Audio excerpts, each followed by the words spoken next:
সূরা ইয়াসিনে আছে ইন্নামা আমরুহু ইযা আরাদা শাইআন আই ইয়াকুলা লাহু কুন ফায়াকুন।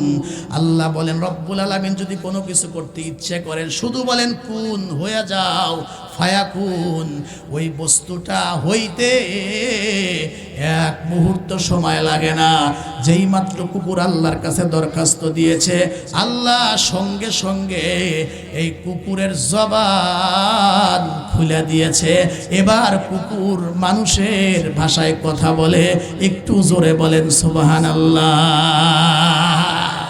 কুকুর ডেকে ডেকে বলে, শোনো, তোমরা যেমন এই জালেম বাদশাকে ঘৃণা করো, জালেমের এরিয়াকে ঘৃণা করো, আমি কুকুর হইতে পারে আমিও তারে ঘৃণা করি। তোমরা ভালো মানুষ, এক আল্লাহর কথা বলো, আমাকে নিয়ে চলো, আমার দ্বারা তোমাদের কোনো ক্ষতি হবে না, বরং উপকার হবে।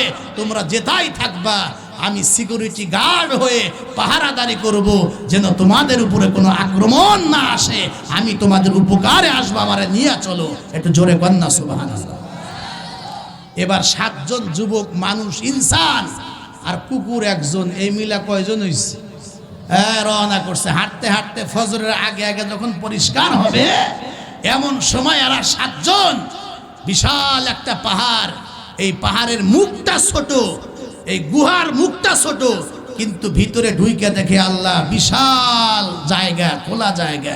এটাকে বলা হয় কাহাফ, আসহাবে কাহাফ। কাহাফ শব্দের অর্থ হইল গুহা, আবার গার শব্দের অর্থও কিন্তু গুহা বা গর্ত। গার মানেও গর্ত আর রকিম মানেও গর্ত।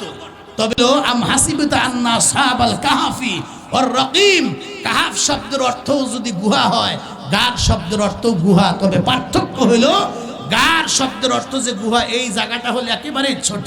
যেমনি আল্লাহ রসুল যেই গর্তের মধ্যে বসা ছিলেন, কোরআন নাযিলের অপেক্ষা করতেছিলেন, এই যে হাজী সাহেব সহ বহু মানুষ সেই গর্তটা দেখে আসছে। জায়গাটা ছোট, 2 জন 3 জনও থাকা যায় না, সংকীর্ণ।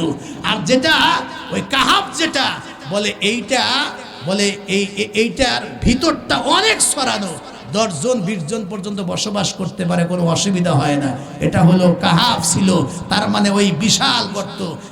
এই 7 বন্ধু মিলে যখন ভিতরে ঢুকছে, ঢুকে চিন্তা করে তাইলে আমরা এই সারা দিন এখানে আমরা অপেক্ষা করব, একটু রেস্ট নেই, সারা রাত আমরা চলছি, আবার যখন সন্ধ্যা গনে আসবে এখান থেকে বের হয়ে আবার আমরা পথ চলা আরম্ভ করব। কুকুরটা কি করলো?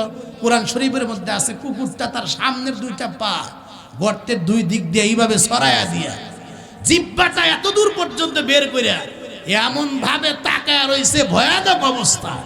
আল্লাহ কোরআনের আয়াতে বলছেন, নবী হে, কুকুরের বসার আর তাকানের ভঙ্গিমা যদি আপনি দেখতেন, তাইলে আপনি পিছন দিক থেকে আপনি ভাইকে পালাইয়া যাইতেন। ভয়ানক এক অবস্থা। পাহারাদার, সিকিউরিটি গার্ড, একটু জোরে কন্যা সুবহানাল্লাহ।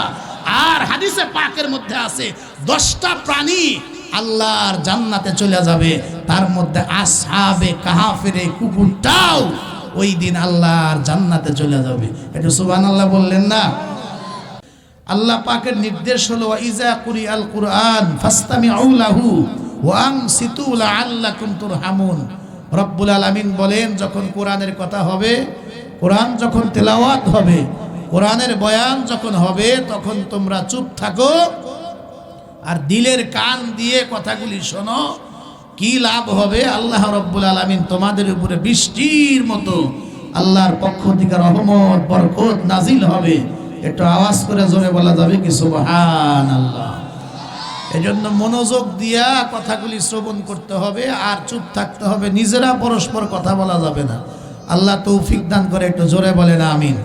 তো বলছিলাম সূরা ফাতিহা থেকে নিয়ে সূরা নাস পর্যন্ত এই যে সূরার বিন্যাস, ধারাবাহিকতা, সিরিয়াল, এটা করছেন একজন, একটু জোরে বলেন না তিনি কে?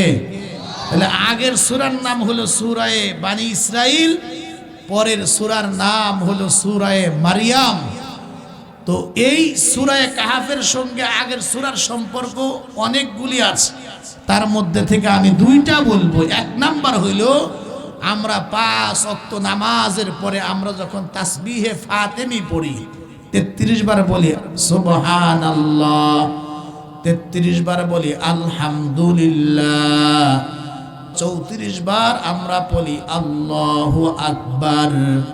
ভালো করে বুঝবেন, আগের সূরা সূরায়ে বানি ইসরাইল, আর যেই সূরা থেকে তাফসীর করতে চাই এই সূরাটার নাম হলো সূরায়ে কাহাফ। এই দুই সূরার মধ্যে সম্পর্ক হইল, আল্লাহ আগের সূরা শুরু করছেন সুবহানাল্লাযী দিয়া, আর সূরায়ে কাহাফ পরের সূরাটা শুরু করছেন আলহামদুলিল্লাহ দিয়ে। একটু জোরে বলেন সুবহানাল্লাহ।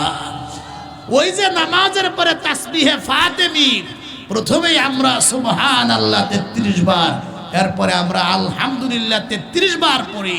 এজন্য আগের সূরাটা আল্লাহ দিয়েছেন সূরা বানি ইসরাইল, পরের সূরাটা হলো সূরায়ে কাহাফ। এটা জোরে বলেন সুবহানাল্লাহ। 2 নাম্বার হইল, ওই যে মক্কার কাফেররা নজর ইবনে হারেস, উকবা ইবনে আবি মুঈত তার নেতৃত্বে মদিনার পণ্ডিতদের কাছ থেকে যে 3টা প্রশ্ন শিখে আইসা নবী মুহাম্মদুর রাসূলুল্লাহকে জিজ্ঞেস করেছিল, এ মুহাম্মদ তুমি বলো, মাশরিক থেকে মাগরিব, শিমাল থেকে জনুব তাম বিশ্ব সফর করছে, বাদশা জুলকারনাইনের ব্যাপারে জিজ্ঞেস করছে। এরপরে ওয়াসআলুনাকা আনির রূহ, রূহ কি এ ব্যাপারে জিজ্ঞেস করছে। আর 3 নাম্বার হলো প্রাচীনকালের একদল যুবক যারা ঈমান বাঁচানোর জন্য এলাকা থেকে, দেশ থেকে ভাইগা চলে গিয়েছিল, লম্বা দিন পর্যন্ত আল্লাহ তাদেরকে পাহাড়ের গুহায় ঘুম পাড়ায় রাখছিলেন। এই যুবকদের ঘটনাটা বিস্তারিত বলো।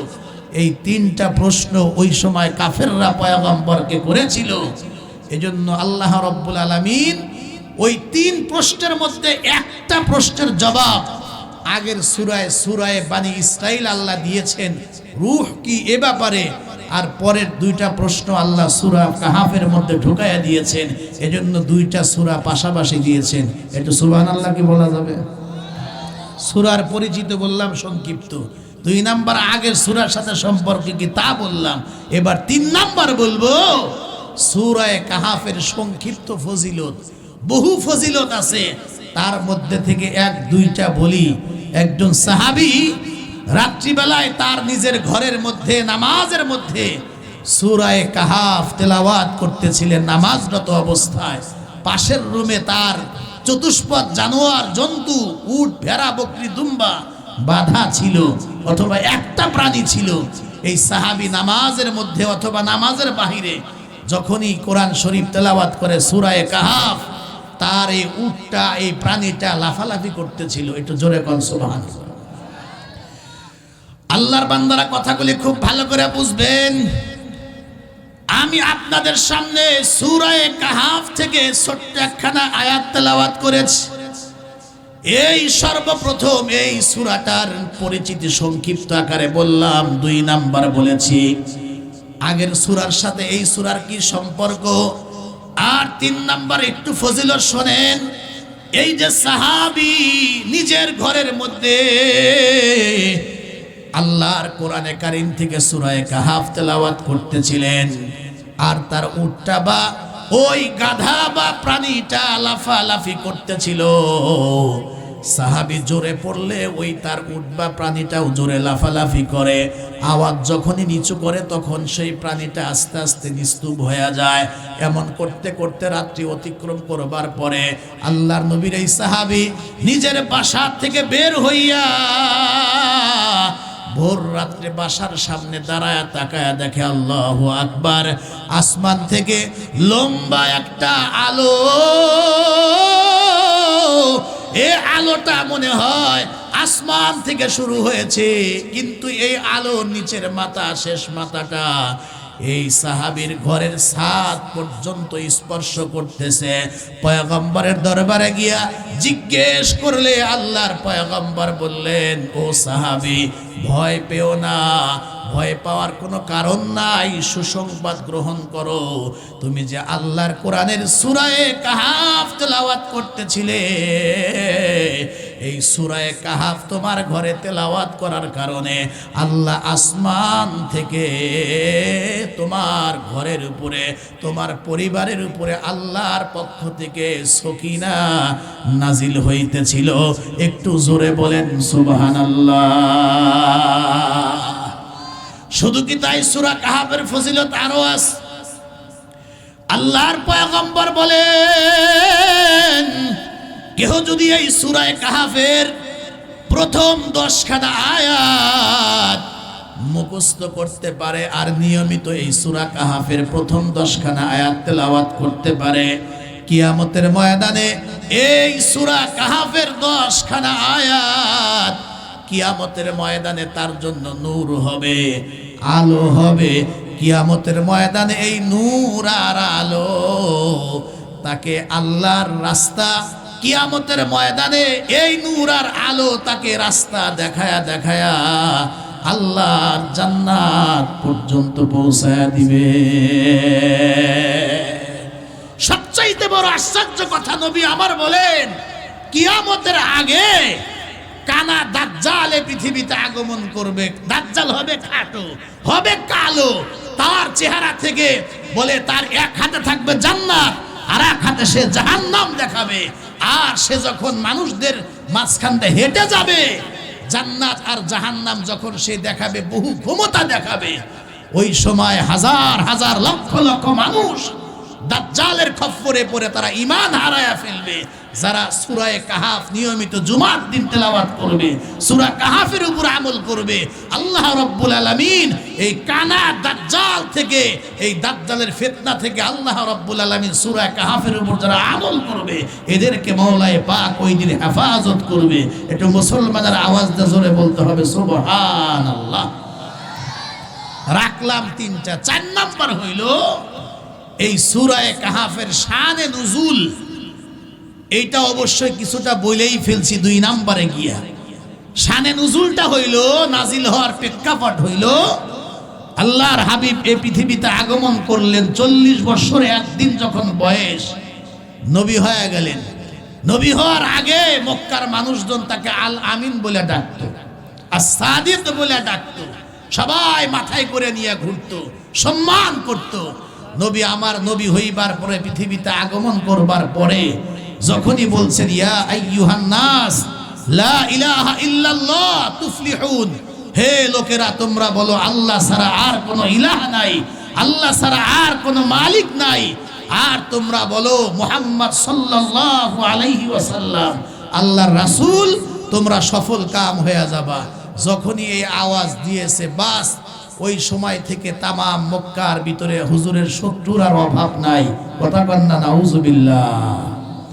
আপনি যতক্ষণ পর্যন্ত মসজিদে সুন্দর ওয়াজ করবেন, মাহফিলে কবরের বয়ান করবেন, আখিরাতের বয়ান করবেন, এরপরে বিভিন্ন আমলের বয়ান করবেন, দেখবেন যে কেউ কিছু বলবে না। কিন্তু যখনই আপনি হক কথা বলবেন, কোনো দোষের কথা বলবেন, আর ওই দোষ যদি কারো থাকে, দেখবেন যে অটোমেটিক ওই লোকের আর ওয়াজ পছন্দ হবে না, শুধু আপনার দোষ খুঁজবে, আপনাকে ঝামেলা ফেলানোর চেষ্টা করবে। এটা কথা কন না, কথা ঠিক কইলাম না বা ঠিক কইলাম? যখন থেকে আল্লাহ রসুল কালেমার দাওয়াত দিয়েছে, এক আল্লাহর কথা বললে তো অটোমেটিক মূর্তির বিরুদ্ধে চলে যায়। যখনই বলছে লা ইলাহা ইল্লাল্লাহ, আল্লাহ ছাড়া আর কোনো ইলাহ নাই, আর কোনো মাবুদ নাই, আর কোনো রব নাই, এ কথা বলার সাথে সাথেই তারা যে বহু মূর্তির পূজা করত, বহু খোদা মানত, অটোমেটিক কিন্তু ওই মূর্তির বিরুদ্ধে কিন্তু এই কথা চলে যায়। এক আল্লাহর কথা বললেই মূর্তির বিরুদ্ধে কথা চলে যায়। জোরে কন্যা কথা ঠিক কিনা?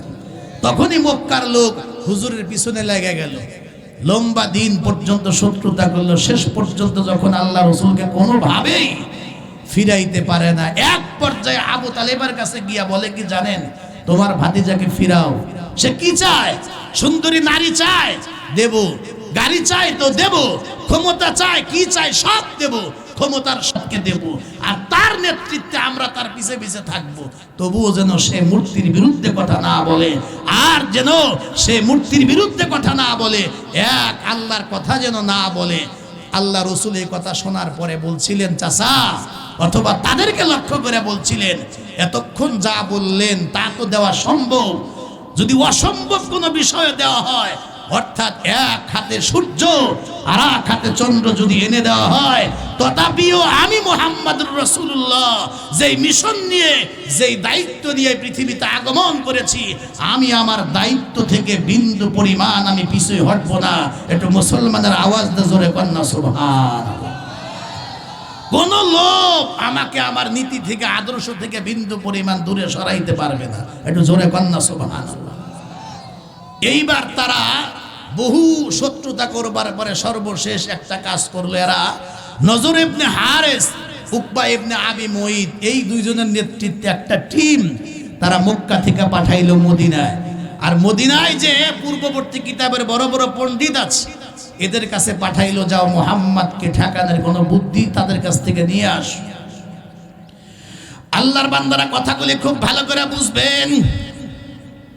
এই দুইজনের নেতৃত্বে মক্কা থেকে একদল, একটা টিম যখন মদিনায় যায়, এই পূর্ববর্তী কিতাবের আলেম পণ্ডিত যারা, তাদের কাছে গিয়া যখন পরামর্শ নেয়, আমাদেরকে কোনো পরামর্শ বা বুদ্ধি থাকলে দেন, কোন বুদ্ধিতে মুহাম্মদুর রাসূলুল্লাহকে আমরা ফিরাইতে পারবো। এই পণ্ডিতরা শিখায় দেয়, শোনো, মুহাম্মদকে গিয়ে এই তিন প্রশ্ন করো, এই তিন প্রশ্ন করো, এই তিন প্রশ্নের উত্তর যদি মুহাম্মদ রাসূলুল্লাহ দিতে পারে, তাইলে তোমরা তার শত্রুতা করিও না, কিছুই করতে পারবা না, কারণ সে নিঃসন্দেহে নবী।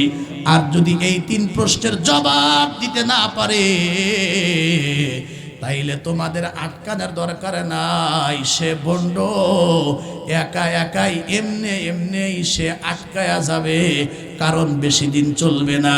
এবার তারা যখন ওই মদিনার ভিতর থেকে এই তিনটা প্রশ্ন যখন শিখে আসলো, এক নাম্বার হলো মুহাম্মদুর রাসূলুল্লাহকে জিজ্ঞাসা করবা, ইয়াসআলুনাকা আনির রূহ, রূহ এই যে আমাদের প্রত্যেকের ভিতরে আমরা নড়াচড়া করি, আমাদের প্রাণ আছে, রূহ আছে, মুহাম্মদকে গিয়া প্রশ্ন করো, রূহ এটা কি, বিস্তারিত তার কাছে জিজ্ঞেস করো। আর দুই নাম্বার হইল, ওই লোকের ব্যাপারে বলতে বলো বিস্তারিত ঘটনা। ওই লোক কোন লোক? যেই লোক পৃথিবীর পূর্ব থেকে পশ্চিম, উত্তর থেকে দক্ষিণ, পুরা তামাম পৃথিবীটা চক্কর দিয়েছে, সফর করেছে। অর্থাৎ কোরআনে বর্ণিত ওই যে বাদশাহ জুলকারনাইন, তার ব্যাপারে জিজ্ঞেস করতে বলা হয়েছে, তাকে জিজ্ঞেস করে বিস্তারিত বলতে বলো। আর তিন নম্বরে মুহাম্মদকে গিয়া প্রশ্ন করবা, আজ থেকে শত শত হাজার হাজার বছর একদল যুবক, এরা নিজেদের ঈমান বাঁচানোর জন্য নিজের দেশ ছাইরা এরা পাহাড়ের গুহায় আত্মগোপন করেছিল। এই যুবকদের কি ঘটনা, এই যুবকদের বিস্তারিত ঘটনা তাকে গিয়া জিজ্ঞেস করো। অর্থাৎ ওই যে আসহাবে কাহাফের কথা জিজ্ঞেস করতে বলা হয়েছে। এরা এই তিন প্রশ্ন সেখান থেকে শিখে আসার পরে পয়গম্বরের সামনে ডাক দিয়ে বলে, মুহাম্মদ, এই তিন প্রশ্নের জবাব আমরা চাই। বলার সঙ্গে সঙ্গে আল্লাহর পয়গম্বর বললেন, ঠিক আছে, তোমরা আগামীকাল আসো, আগামীকাল তোমাদের এই তিন প্রশ্নের উত্তর আমি দিয়ে দেব। ঘটনাক্রমে আল্লাহর পয়গম্বর ইনশাআল্লাহ বলতে ভুলে গেলে। আল্লাহ পয়গম্বরের মস্তিষ্কের মেমোরির ভিতর থেকে ইনশাআল্লাহ এই শব্দটা ডিলিট করে দিলেন। নবী বলছেন, আগামীকাল আমি বলবো, আসো, আগামীকাল বলে দিব, কিন্তু ইনশাআল্লাহ বলেন নাই। আমি বলি, আল্লাহ ভুলাইয়া দিয়া উম্মতকে শিখাবে একটা আমল। একটু জোরে কন্যা সুবহানাল্লাহ। পরের দিন এরা এসে জিগায়, জিবরাইল আলাইহিস সালাম তো আসে নাই। আল্লাহ ডাক ডাকা, জিবরাইল, আমার বন্ধু ওই কাফেরদের তিন প্রশ্নের জবাব যে আগামীকাল দিবে বলল, ইনশাআল্লাহ বলে নাই। ইনশাআল্লাহ মানে হলো যদি আল্লাহ চান, আল্লাহ যদি তৌফিক দেন তাইলে আমি আগামীকাল বলবো। ভবিষ্যতে মুসলমান যে কোনো কথা বলতে ইনশাআল্লাহ যোগ করে বলবে।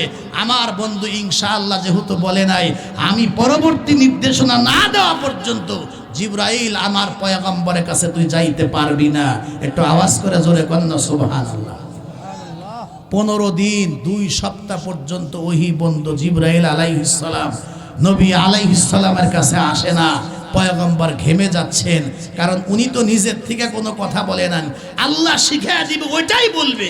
ইনশাআল্লাহ না বলার কারণে 2 সপ্তাহ ওহি বন্ধ, পয়গম্বর ঘেমে যাচ্ছে। এরা বলা বলি করে, দেখো এ মুহাম্মদ, এই 3 প্রশ্নের জবাব দিতে যদি তোমার 15 দিন লাগে, তাহলে আর প্রশ্নের জবাব কখন দিবে? কেউ কেউ বলে, দেখো মুহাম্মাদের কাছে যে একটা শয়তান আসতো, নাউজুবিল্লাহ, জিবরাইল আমিনের কথা বলে যে শয়তানটা আসতো সেটা আর আসে না। আবার কেউ কেউ বলে মুহাম্মদকে স্বয়ং আল্লাহ রব্বুল আলামিন যে রবের কথা বলে সেই রব তারে ভুলে গেছে, ছেড়ে দিছে। কতজন যে কত কথা বলে, এখান থেকে বোঝা যায় আমার নবী গায়েব জানতেন না। গায়েব জানতেন শুধুমাত্র একজন। একটু আওয়াজ দিয়ে বলবেন তো তিনি কে? আলিমুল গায়বি ওয়াস শাহাদাতি হুয়ার রহমানুর রহিম। গায়েবের মালিক একজন। একটু মুসলমানের আওয়াজ দিয়ে জোরে বলতে হবে, উনি কে? আল্লাহ। সারা পৃথিবীর আর কেউ গায়েব জানেন না।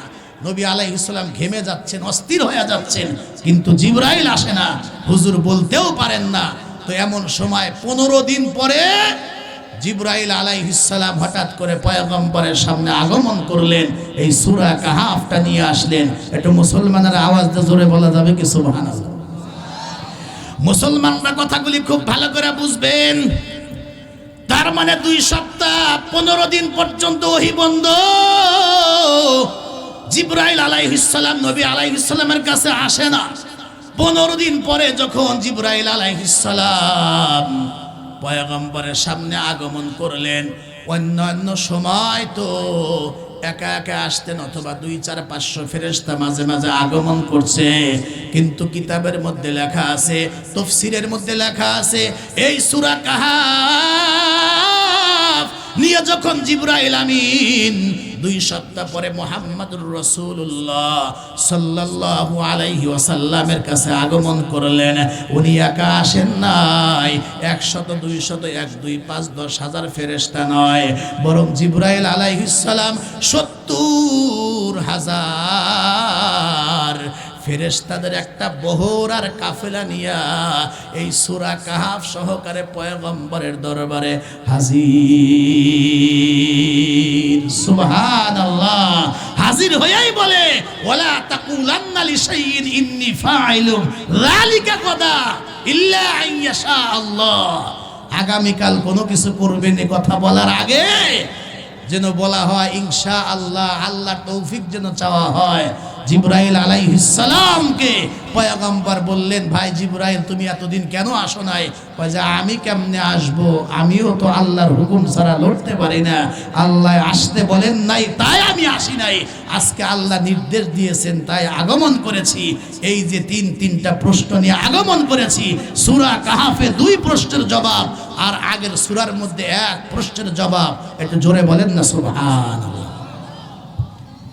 এই সূরা কাহাফ নাজিল হয়ে গেল। এখান থেকে শুধু বয়ান শুনলে হবে না, কিছু আমল নিয়ে যাইতে হবে। এখন একটা আমল দিব, মন দিয়ে শুনবেন। কিয়ামত পর্যন্ত, কবরে যাওয়া পর্যন্ত আমরা এই আমলটা ধরে রাখবো। কি বলেন আপনারা? পারা যাবে তো?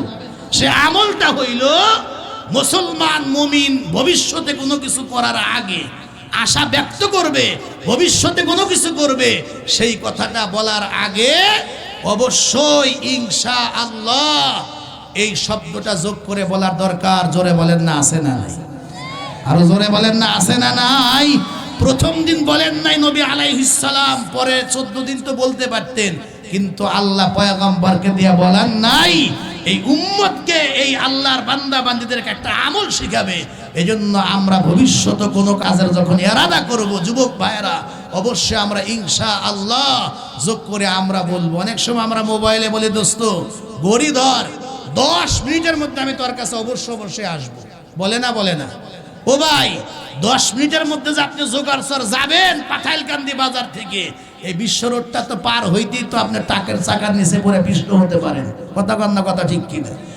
রাস্তা পার হইতে মানুষ দুনিয়ার থেকে বিদায় হয়ে যায়, এক সেকেন্ডে তো কোনো ভরসা নাই।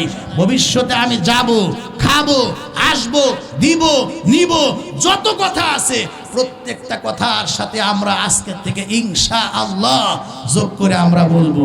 রাজি আছেন না নাই? রাজি আছেন না নাই?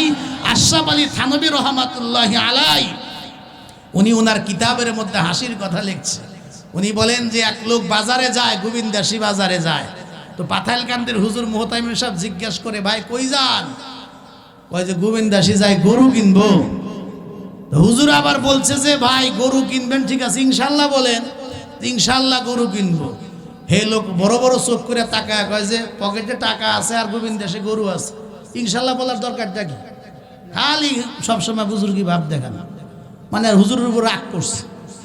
আরে ভাই ইনশাল্লাহ বলা দরকার, আমরা মুসলমান তো, বলেন ইনশাল্লাহ গরু কিনবো। হয় না, আমি ইনশাল্লাহ বলবো কেন? পকেটে টাকা আছে আর বাজারে গরু আছে। এখন আসরের আগে দেখা হয়েছে, এখন মাগরিব পরে হুজুর যখন বাহিরে, তো জিগাইছে যে ভাই ওই লোকটা আসতেছে গরু ছাড়া। জিজ্ঞাস করছে ভাই আপনার গরু কই? এখন ওই লোকটা কাজে হুজুর প্রথমে হাটে গেছি ইনশাআল্লাহ, গরুর দামও করছি ইনশাআল্লাহ, পকেটে হাত দিছি ইনশাআল্লাহ, টাকা পয়সা সব পকেট মার চোরে নিয়ে গেছে ইনশাআল্লাহ। এখন কথায় কথা খালি ইনশাআল্লাহ। এখন যদি 36 বারও কয় আর কোনো লাভ আছে? কথা বন্ধ, কথা ঠিক কিনা? ইনশাআল্লাহ তো জায়গা মতো বলা উচিত ছিল, সময় মতো বলেন। এখন টাকা হারায় গেছে, এখন কথার মোড়ে মোড়ে ইনশাআল্লাহ যেখানে লাগে সেখানেও কয়, যেখানে লাগে না সেখানেও কয়। কথা বন্ধ, কথা ঠিক কিনা? এই জন্য আমরা মুসলমান একটা আমল দিলাম, আমরা প্রতিটি কাজ যখনই আশা ব্যক্ত করব, ভবিষ্যতে কোনো কিছু করার ইচ্ছা করব, ইনশাআল্লাহ যোগ করে বলার দরকার। একটু জোরে বলেন না, আছে না নাই?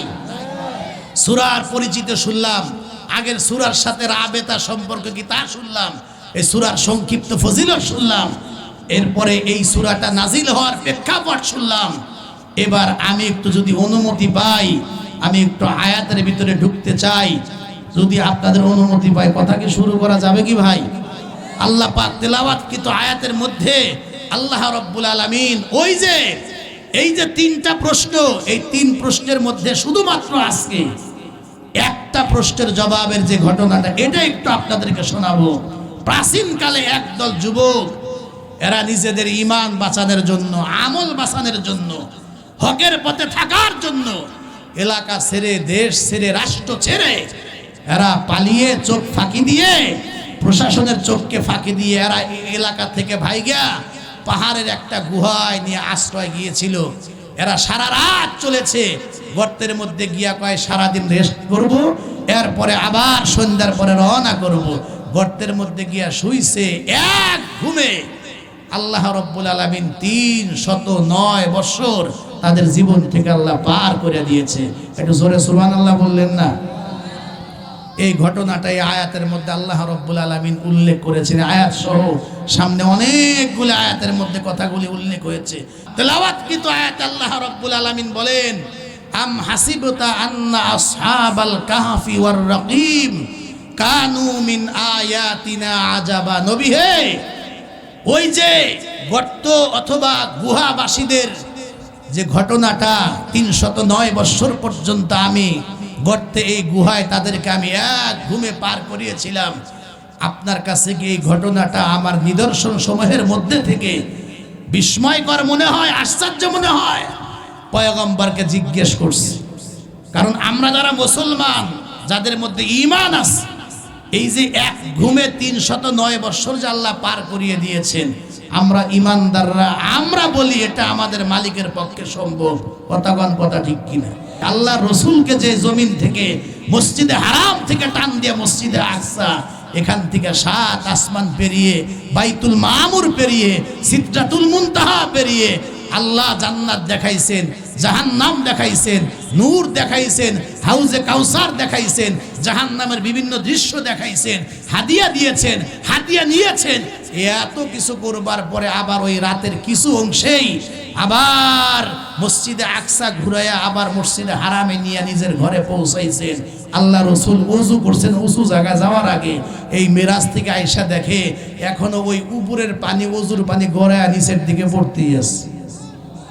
সুবহানাল্লাহ কালকে সকালে বলেন তাও চলবো, একটু জোরে সুবহানাল্লাহ বললেন না? যেই ঘর থেকে বের হয়ে গেছে শিকল নড়াচড়া করতেছিল, এসে দেখে এখনো ঘরের শিকল নড়াচড়া করতেই আছে। একটু জোরে কর না সুবহানাল্লাহ।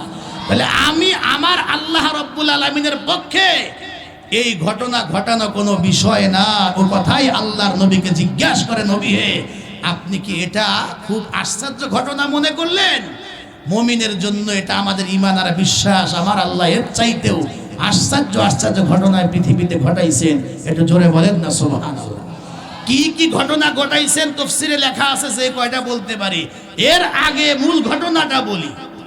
জর্ডানে কোনো এক দেশে বাদশা দাকিয়ানুস মূর্তি পূজা জনগণের জন্য বাধ্য করলো। এ দেশে বসবাস করতে হলে মূর্তির পূজা সবাইকেই করতে হবে। সবাই মেনে নিলেও সব যুগেই সব মানুষ একসাথে গোমরা হয় না। কিছু মানুষ সব সবাই হকের উপরে দাঁড়িয়ে থাকে। জোরে কন্যা কথা ঠিক কিনা? তো এই দেশে বেশি নয়, মাত্র 7 জন যুবক, এরা বাদশার বিরুদ্ধে দাঁড়ায় গেল, এক আল্লাহর পক্ষ নিল। এরা বলে তামাম দেশের সব মানুষ মূর্তি পূজা করলেও আমরা মূর্তি পূজা করব না। আমাদের বিবেক আছে, বুদ্ধি আছে, আমরা সবই বুঝি। আসমান এমনে চলে না, জমিন এমনে চলে না, তামাম পৃথিবীর সকল কিছু নিজাম এমনে ঠিক রয় নাই। অবশ্যই একজন পরিচালক আছেন, তিনি হলেন একমাত্র একজন। একটু মুসলমানের আওয়াজ দেয়া বলেন না তিনি কে? এই 7 জন যুবককে গ্রেফতার করা হলো। বাদশাহ 1 সপ্তাহ টাইম দিলেন। 1 সপ্তাহ পরে লিখিত আগে কারণ দর্শাইবা।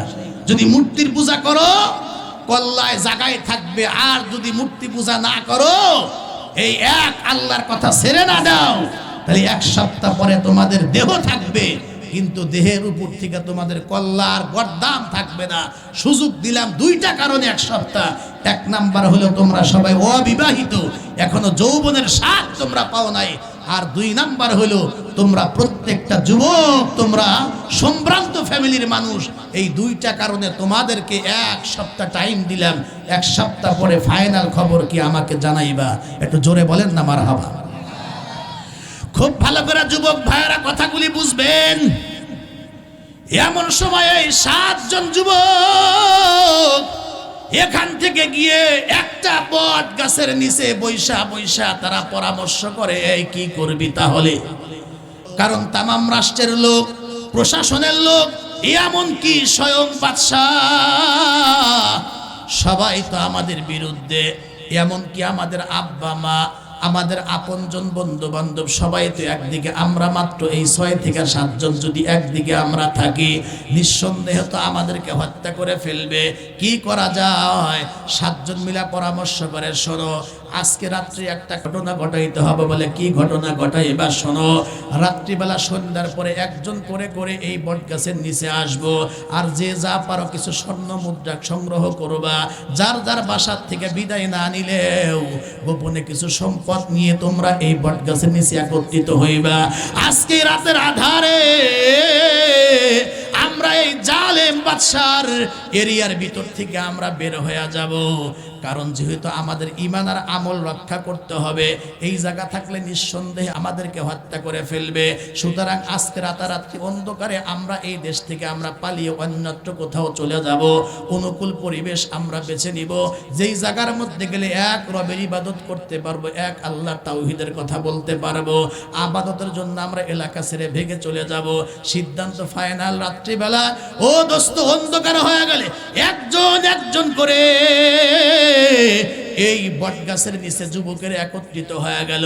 এবার 7 জন যখন জড়া করে, খুব ধীর গতিতে সতর্কতার সঙ্গে আর যতটুকু সম্ভব খুব দ্রুত গতিতে আস্তে আস্তে দোস্ত এলাকা থেকে তারা যখন সীমানা অতিক্রম করতেছে, হঠাৎ করে সামনে চলে, এক পর্যায়ে শুনতে পায় আমরা 7 জন চলি, কিন্তু অন্ধকারের ভিতরে পিছনে পিছনে মনে হয় আরো একজন হাঁটতেছে।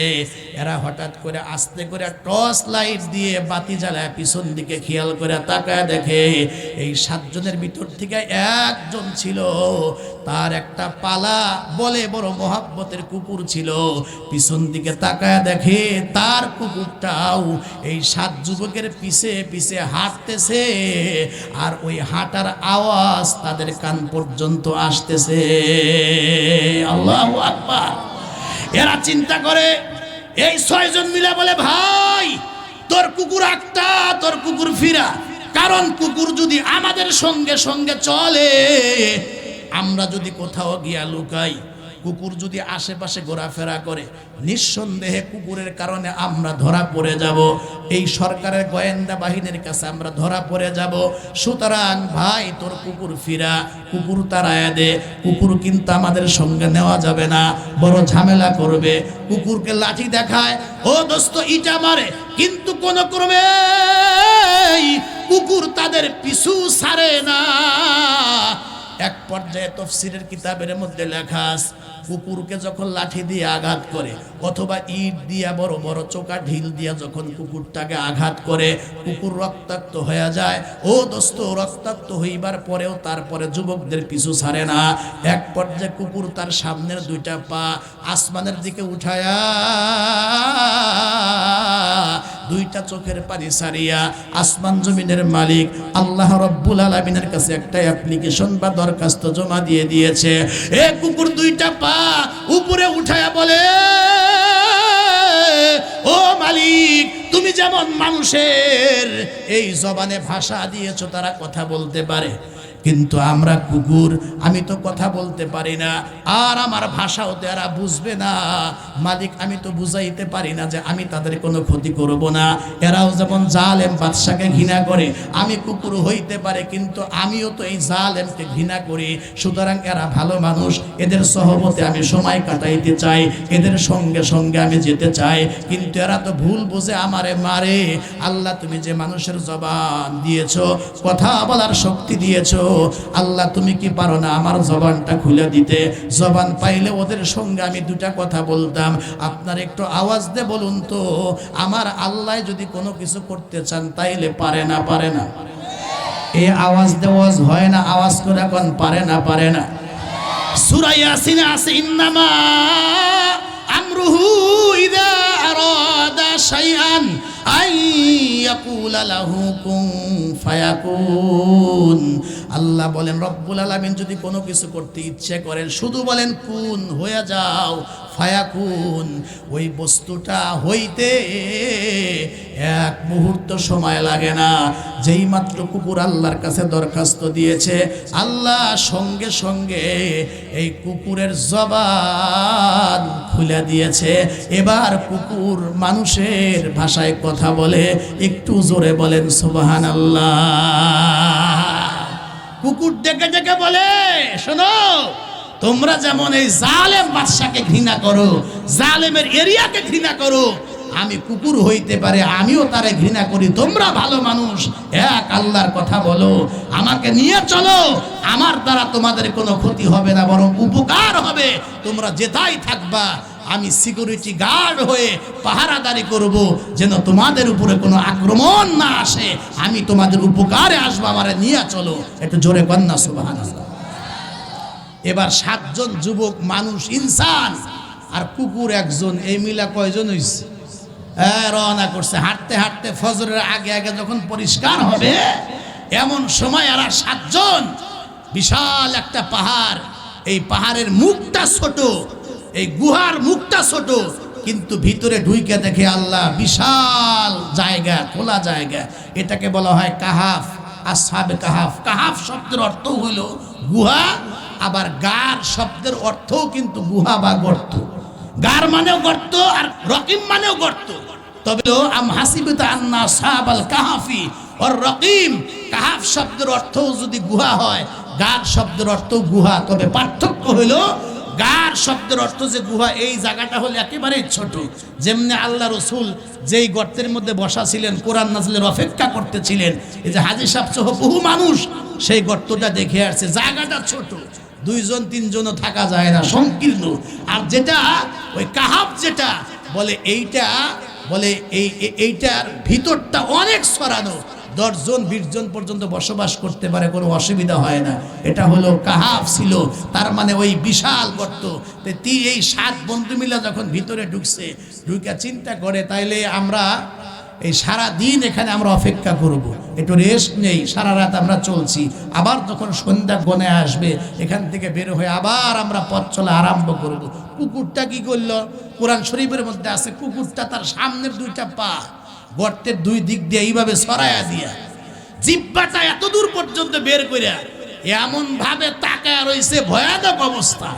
আল্লাহ কোরআনের আয়াতে বলছেন, নবী হে, কুকুরের বসার আর তাকানের ভঙ্গিমা যদি আপনি দেখতেন তাইলে আপনি পিছন দিক থেকে আপনি ভাইকে পালায়া যাইতেন। ভয়ানক এক অবস্থা। পাহারাদার, সিকিউরিটি গার্ড, একটু জোরে কন্যা সুবহানাল্লাহ। আর হাদিসে পাকের মধ্যে আছে 10টা প্রাণী আল্লাহর জান্নাতে চলে যাবে, তার মধ্যে আসহাবে কাহাফের এই কুকুরটাও ওই দিন আল্লাহর জান্নাতে চলে যাবে। একটু সুবহানাল্লাহ বললেন না? মনে মনে ভাববেন যে হুজুর এটা আবার কেমন কথা, মানুষ থাকবে আশরাফুল মাখলুকাত বেহেশতে, সেখানে আবার কুকুর যাবে, পরিবেশটা কেমন? এই কথা আশরাফ আলী থানভী রহমাতুল্লাহি আলাইহিকেও তার শ্রোতারা জিজ্ঞেস করেছিল, হুজুর এটা কেমন হইল? আশরাফ আলী থানভী রহমাতুল্লাহ আলাইহি তখন বলছিলেন, শোনো, আসহাবে কাহাফের কুকুর যখন বেহেশতে যাবে তখন কিন্তু কুকুর হয়ে যাবে না, সে সুদর্শন একজন যুবক আর মানুষের ইনসানের আকৃতি নিয়ে এরপরে জান্নাতে চলে যাবে। একটু জোরে কন্যা সুবহানাল্লাহ। আমরাও যে যে অবস্থা আছি, বেহেশতে যাওয়ার সময় কিন্তু এমন থাকবে না। জান্নাতের গেটে 2টা নহর আছে, একটাতে গোসল করবে আর একটার পানি পান করবে। পয়গম্বর বলেন সাথে সাথে তার মধ্যে 4 থেকে 5টা পরিবর্তন আসবে। একটু সুবহানাল্লাহ বলবেন না? 1 নম্বরে হলো এই গোসল, পুকুরের পানিটা গোসল করবে, ওই নহরের পানি পান করবে, সঙ্গে সঙ্গে শারীরিক পরিবর্তন, প্রত্যেকটি জান্নাতি বান্দা আদম বাবার মতো বড় হয়ে যাবে। জোরে সুবহানাল্লাহ কোন। 60 গজ অর্থাৎ 120 হাত প্রত্যেকটা জান্নাতীরা লম্বা হবে, আর পাশ হবে 7 গজ অর্থাৎ 14 হাত পাশ হবে। একটু জোরে সুবহানাল্লাহ কোন। প্রত্যেকটা জান্নাতি যখন পুকুরে পানি দিয়ে গোসল করবে, ওই নহরের পানি পান করবে, 5টা পরিবর্তন হবে। তার মধ্যে প্রথম পরিবর্তন হলো আব্বাজান আদম বাবার মতো এক একজন মানুষের বডি হবে। একটু জোরে কন্যা সুবহানাল্লাহ। কথা লম্বা করার কোনো সুযোগ নাই। 2 নম্বর পরিবর্তন হবে, প্রত্যেকটা জান্নাতি বান্দা বান্দি হযরতে ইউসুফ পয়গম্বরের মতো সুন্দর হয়ে যাবে। 3 নম্বর হযরতে দাউদ পয়গম্বরের মতো কণ্ঠ হবে, হযরতে দাউদ পয়গম্বরের মতো সুর হয়ে যাবে। খুব ভালো করে কথাগুলি বুঝবেন। দাউদ পয়গম্বরের কণ্ঠ এমন ছিল, উনি যখন কিতাব পড়তেন, ও দোস্ত, জাবর কিতাব যখন তেলাওয়াত করতেন অথবা মসজিদে যখন খুতবা দিতেন, সমুদ্রের আর নদীর মাছ পর্যন্ত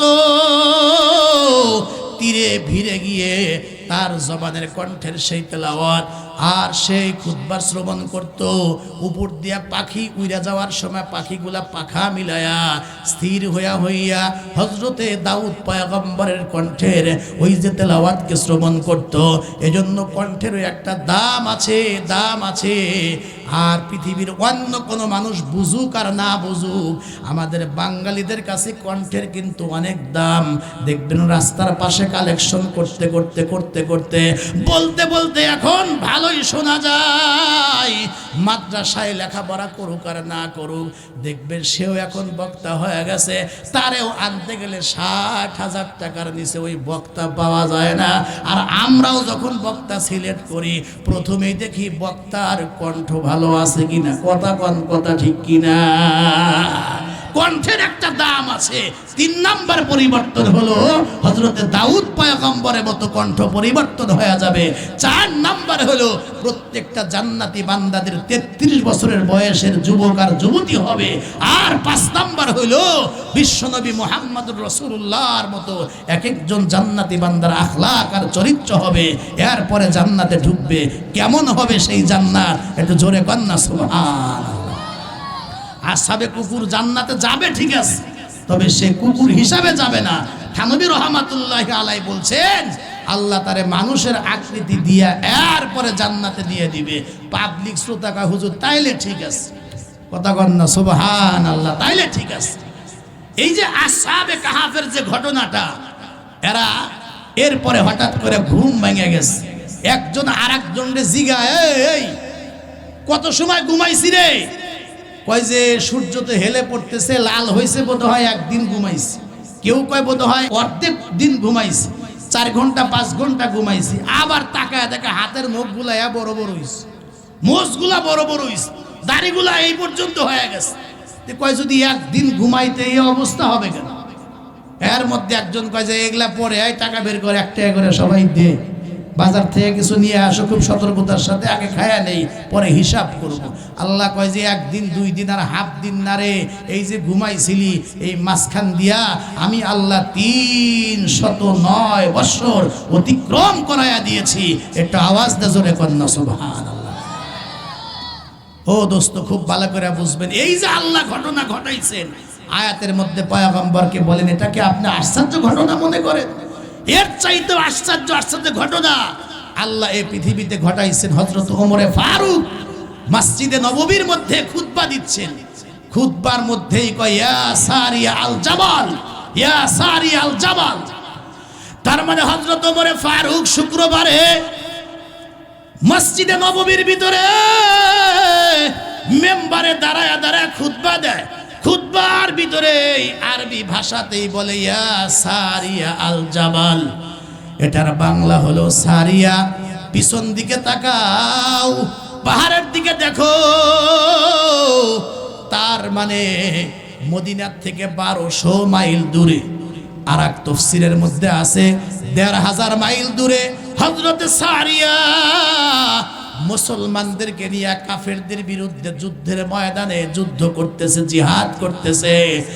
আর 1500 মাইল দূর থেকে হযরত ওমরে ফারুক মসজিদের মেম্বার থেকে ডাক দিয়া কইয়া সারিয়া আল জাবাল, পিছন দিকে খেয়াল করো, পাহাড়ের দিকে দেখো। ও দোস্ত, আশ্চর্য কথা, খুতবা হয়ে গেল, নামাজ কমপ্লিট হয়ে গেল। এমন সময় এক পর্যায়ে কয়েকদিন পরে মুসলমানরা যখন বিজয়ের বেশে যখন মদিনার ভিতরে ঢুকলেন, জুমার নামাজের মুসল্লিরা সবাই হযরতে সারিয়াকে ধরছে। আয় সারিয়া ভাইজান, শুক্রবারে আমিরুল মুমিনিন হযরত ওমরে ফারুক যে মসজিদ থেকে মেম্বারে দাঁড়িয়ে দাঁড়িয়ে খুতবারত অবস্থায় তোমারে ডাক দিয়া পিছন দিকে তাকাইতে কইল, তুমি কি শুনতে পারছিলা? হযরতে সারিয়া ডাক দিয়া বলে, আল্লাহর নামের কসম, ওই সময় যদি হযরত ওমরে ফারুক ডাক দিয়ে আমাদেরকে সতর্ক না করতেন, নিঃসন্দেহে আমাদের পরাজয় বরণ করা ছাড়া দ্বিতীয় কোনো পথ ছিল না। যখনই হযরত ওমরে ফারুক ডাক দিয়ে পিছন দিকে তাকাইতে বলছে, পিছন দিকে তাকাইতেই দেখি শত্রুপক্ষ চলে আসতেছিল। আমরা ঘুরে দাঁড়াইলাম, এরা ভেগে চলে গেল। শেষ পর্যন্ত আমরা এই জিহাদে বিজয় হয়েছি। আল্লাহর নামের কসম, শুক্রবারে ওমরে ফারুক যে ডাক দিয়েছিল, যদিও ডাক দিয়েছিল 1500 মাইল দূর থেকে, কিন্তু আমাদের কাছে মনে হইল হযরত ওমর এই মাঠেরই একটা কর্নারে দাঁড়ায়া 15-20 হাত দূর থেকে আমাকে ডেকে ডেকে যুদ্ধ পরিচালনার কৌশল শিখাইয়া দিচ্ছিল। একটু মুসলমানের আওয়াজ দিয়ে জোরে বলতে হবে আল্লাহু আকবার। কি মনে করলেন এই ঘটনাও কি আশ্চর্য কম? গতবান না গা ঘটাইছেন, জোরে বলেন না কে কে? আর একটা কথা তাফসীর থেকে শোনাই, শোনেন। হযরত আবু বকর সিদ্দিক ইন্তেকালের আগে মুসলমানদেরকে পরিবারের লোকজনদেরকে ডেকে ডেকে বলে, শোনো, 2 বছর 3 মাস 10 দিন আগে আমার পয়গম্বর দুনিয়া থেকে বিদায় হয়ে গেছেন। সম্ভবত আমি আবু বকর এই দুনিয়া থেকে বিদায় হয়ে যাব, আমার সময় বেশি বাকি নাই। তবে শোনো, আমার পয়গম্বর তো আমাকে বলছিলেন আমি পয়গম্বরের ডান পাশে আমার কবর হবে, তবে পয়গম্বরের ডান পাশে আমার কবর আগেই দিবে না, আমি আবু বকরের আগে গোসল করাইবা, কাফন পরাইবা, জানাজা দিয়ে পয়গম্বরের রওজায়ে পাকের কাছে আমার লাশটা রাখবা।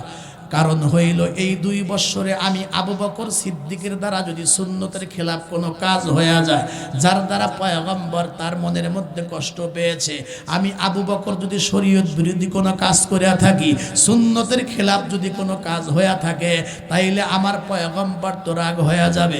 2 বছর 3 মাস 10 দিন আগে নবী আমার বইলা তো কবরে চলে গেছে, তবে আমার লাশটা নিয়া পয়গম্বরের ওই রওজায়ে পাকের পাশে রাখবা।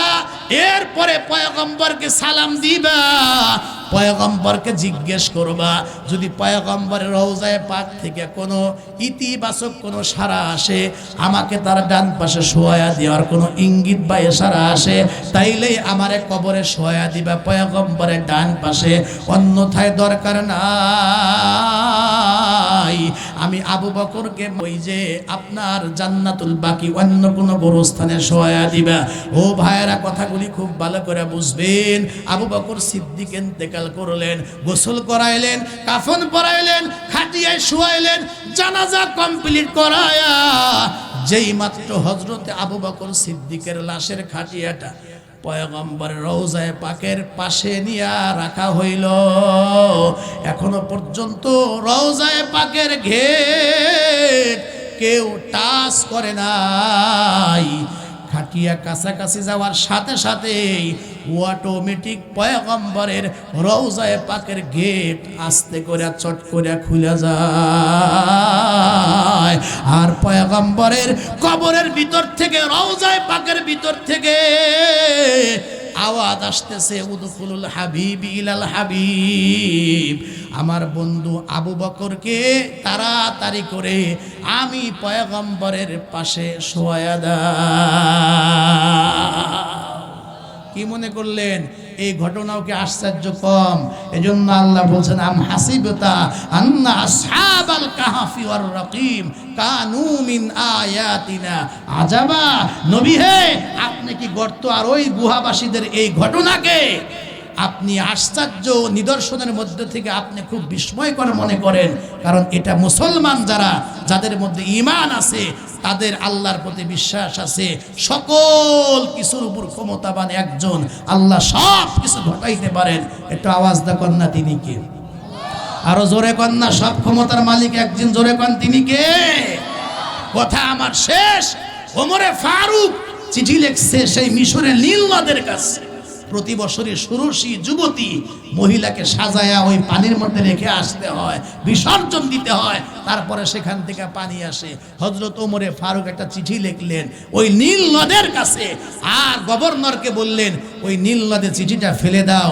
ওমরে ফারুক ওর মধ্যে লিখছিলেন, এই নীল নদ, তুই যদি নিজের ক্ষমতা বলে পানি দাস, তাইলে পানি প্রবাহিত হওয়ার, জোয়ার ওঠার দরকার নাই। আর যদি আল্লাহর হুকুমে পানি প্রবাহিত হয়, জোয়ার ভাটার উৎপত্তি হয়, তাইলে আমি ওমরে ফারুকের চিঠি পাওয়ার সাথে সাথে দেরি করবি না, নদীর মধ্যে যেন জোয়ার শুরু হয়, পানি শুরু হয়। মিশরের লোকের পানির দরকার।